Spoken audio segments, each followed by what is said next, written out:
মলির চেম্বারেও রোগ লেগেছিল। মলির চেম্বারে এই হিটার এখনও বসানো আছে।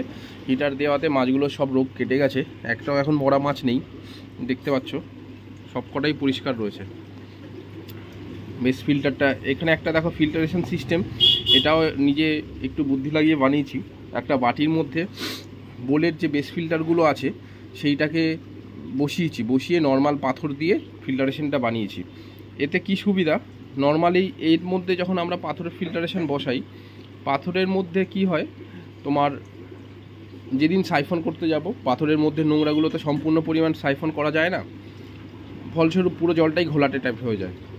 কিন্তু এই অ্যাকুরিয়ামের ক্ষেত্রে দেখো, মানে এই ফিল্টারেশনের ক্ষেত্রে আমি বাটিটা ধরে তুলে নিই, পাইপের কানেকশানটা খুলে একটা বালতির মধ্যে ওয়াশ করে আবার এইভাবে বসিয়ে দিই। ফলস্বরূপ কী হয়, পুরো নোংরাটাই আমি বাইরে বার করে ফেলতে পারি। তোমরাও করতে পারো। যদি কোনো রকম টিপস লাগে আমাকে কমেন্ট করো, আমি জানিয়ে দেবো।